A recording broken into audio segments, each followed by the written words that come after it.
Before I even kind of give you an overview and a perspective that we have here at NETL, I just want to welcome you to the National Energy Technology Lab. It's wonderful that we're able to host this. I think it gives a good perspective for you to come on to and see the facilities. I know that this afternoon you're going to have an opportunity to do that. And just to engage with us, right? This is all about what does that future look like. And in a world where we hear a lot of pressures on the business of coal, I'm here to talk about the optimistic portion of that and the things that we're doing in terms of developing new technologies and capabilities that allow the longevity and use of our fossil energy resources that we all care about and are very precious to us. So again, welcome. Enjoy your day here. Look forward to engaging with you.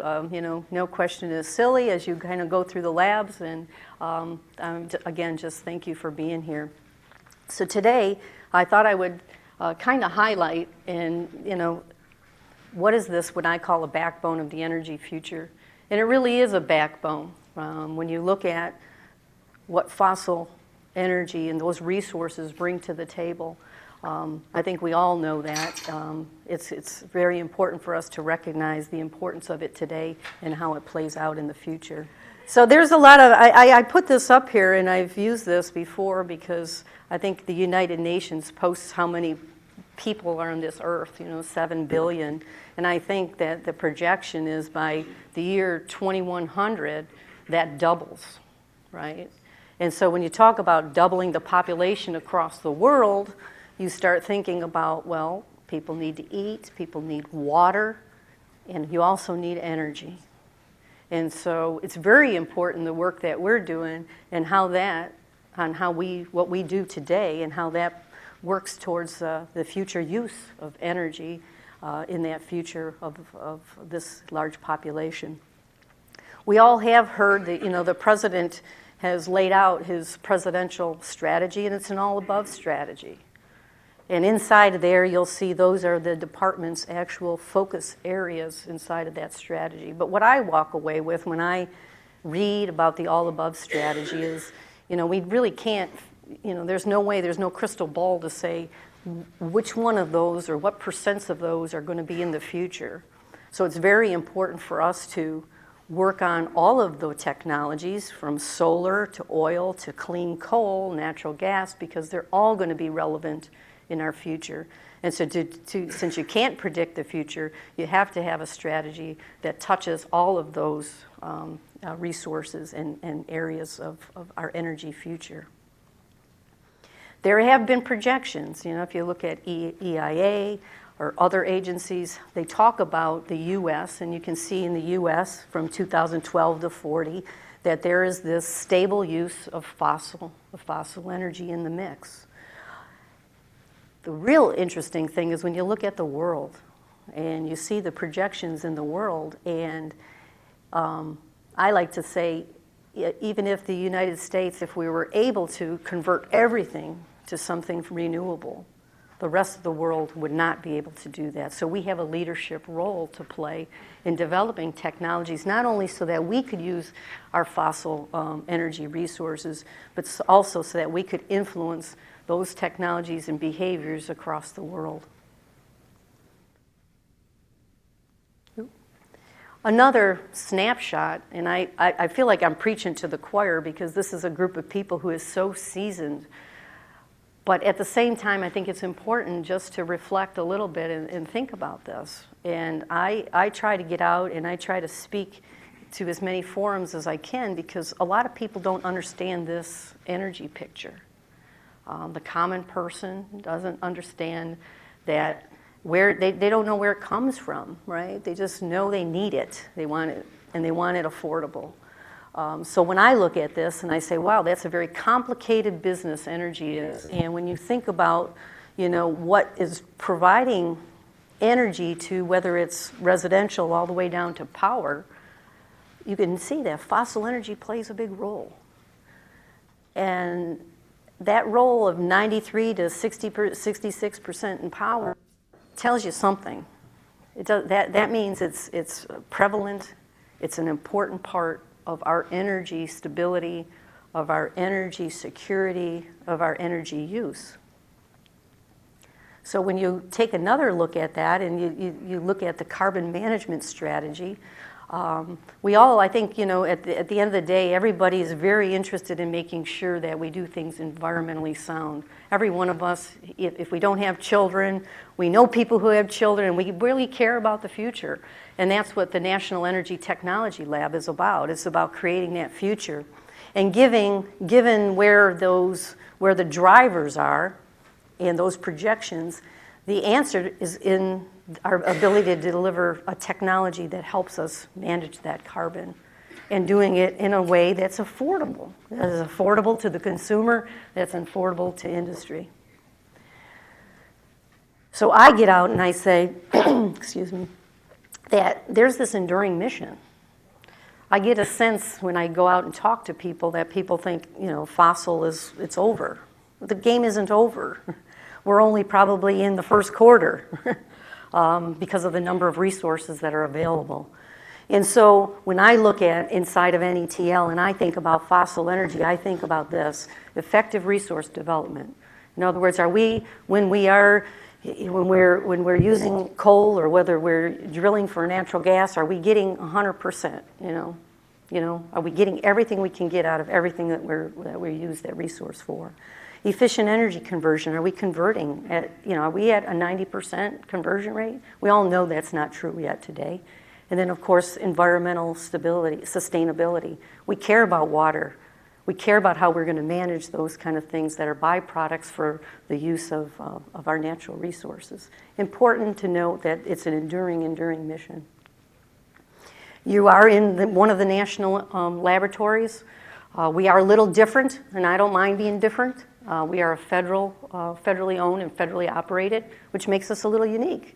It makes us unique in the sense that we can do research in our own facilities. We could partner with industry. We could partner with universities. What's important, though, is this laboratory is your laboratory. It is the only laboratory in the country that its mission is fossil energy. The other laboratories will touch pieces of it. But this is our number 100% focus, is the use of fossil energy for those three enduring missions that I talked about. So I look back and, I'm lucky enough to walk in and be a director of a laboratory that has a long, rich history. And the only reason I put this up is because it's important to know that as a laboratory, the people inside the laboratory and the partnerships that they have, whether it was with industry or with academia, help drive solutions. And those solutions are prevalent today, right? I mean, reductions in NOx and SOx, that didn't just happen overnight. It happened because there was a persistent set of researchers, a persistent set of those researchers, both in industry, academia, and inside this lab that helped push all of those things. The things we're working on today, though, is that right box, right? That's greenhouse gases. And those are the things that we're really focusing on in terms of carbon management. I think it's important, I feel sometimes I'm probably preaching to a group that probably can come up here and tell me more than I can tell you. But I can tell you that we are unique in the sense that we do everything from early research, where we're thinking about ideas and we're trying to innovate, all the way for how we mature and incubate them up to what we call process engineering and integration, and then finally trying to get them into some full-scale demonstration. I think it's just important to note that this laboratory is different than other laboratories because we can actually move up this scale.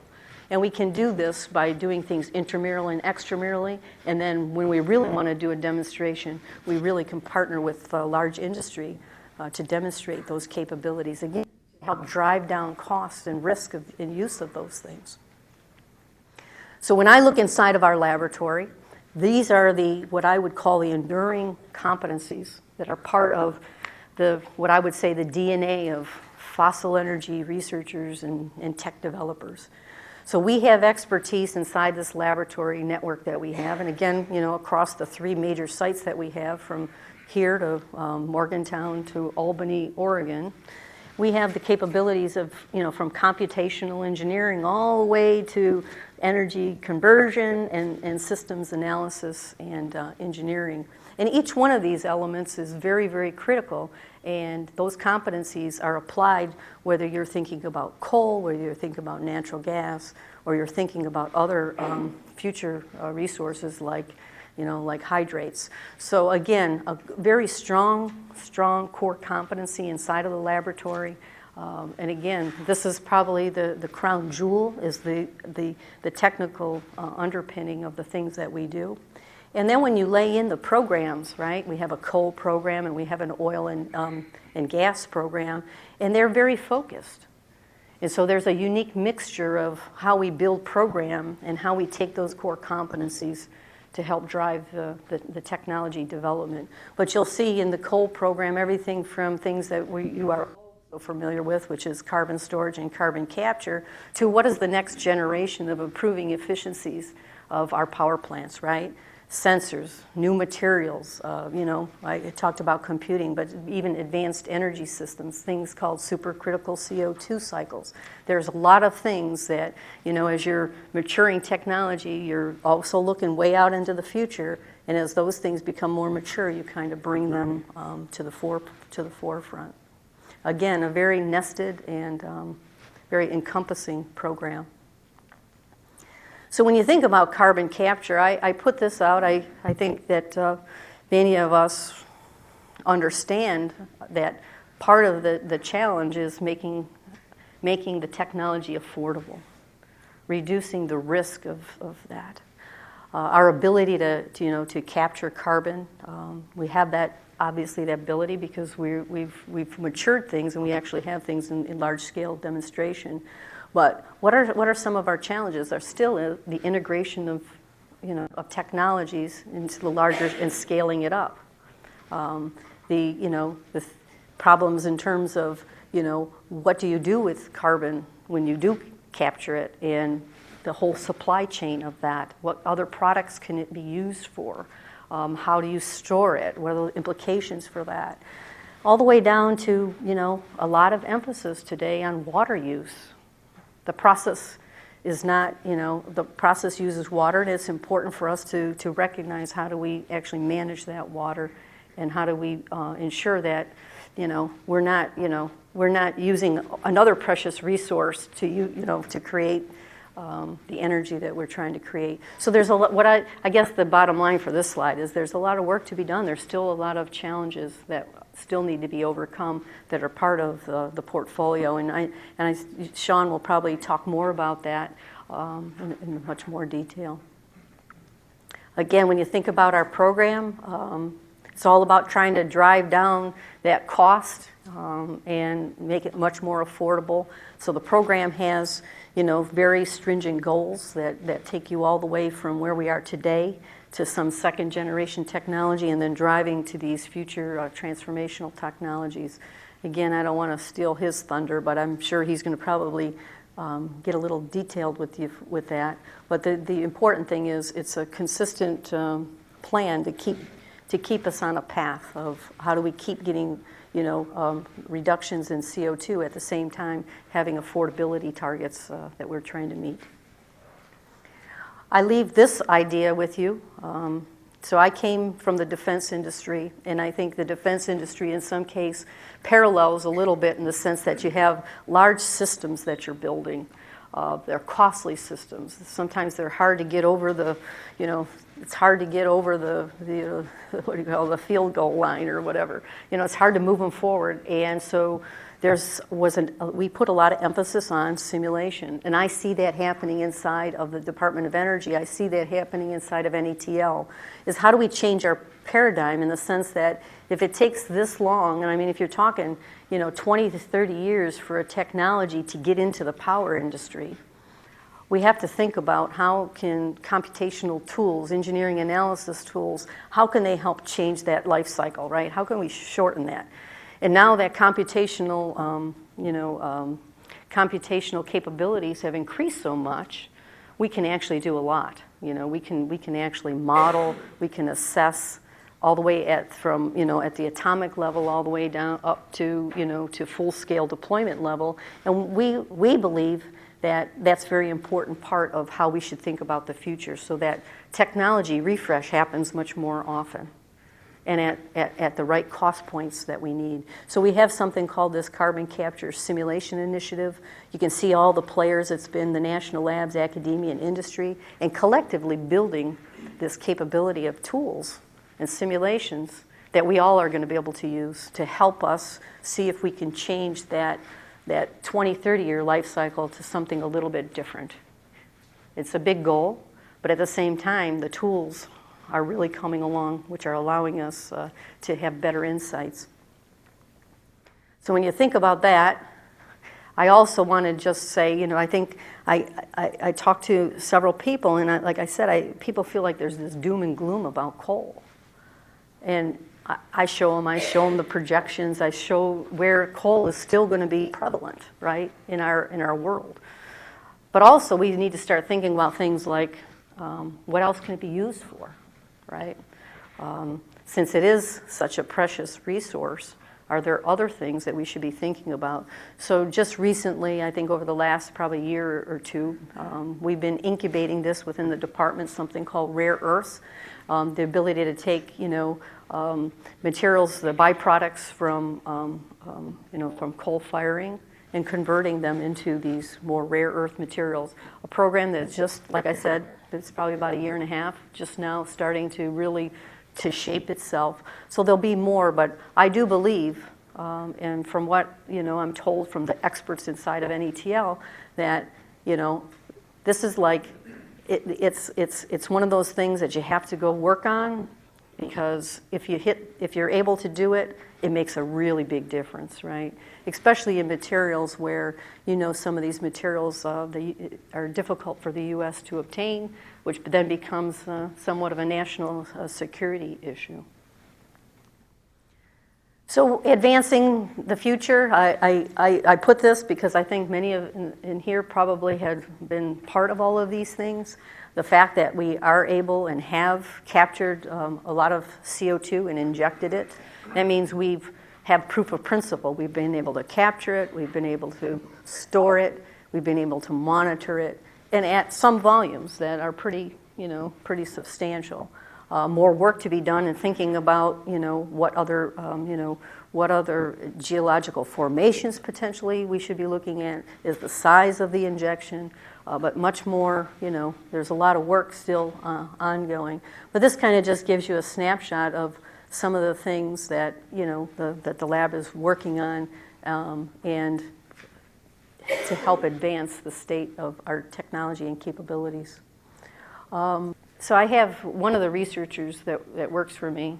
He really been telling me a lot about this. He really cares about the future and the fact that these are resources that are available to all of us, and that we really need to make sure that we use them in a way that is good for our future. So I just put that as, hey, this is our challenge, right? We don't know what that graph is going to be like as you look way out into the future, and but you see stability in coal, right? You do see stability there, and I would say that's probably going to be a projection that goes way out into our future. In closing, number one, I just thank everybody. I'm happy that we were able to do this here. It means a lot to the laboratory to have you here. And for you to see a little snapshot of the laboratory is just wonderful. I put this up because, as I started out, is that as NETL is a federally owned organization, we have two functions, and one of those, it allows us to have different kind of partnerships. One is you can partner with NETL as a lab. There's a lot of mechanisms that allow us to do that. So if we wanted to exchange scientists, if we want to share facilities, we can be very creative about what we can potentially do together to try to solve any kind of technical issue. And then the second part is our much more traditional, right? We put out business opportunities for industry and for academia. Again, a partnership with us, but it's just a different way to do it. So please watch us, follow us, keep tracks. That way that we can really become much more nested in a good partnership. I thank you. I hope you guys have a wonderful day. And again, just thanks for being here. And thank you. Thank you very much.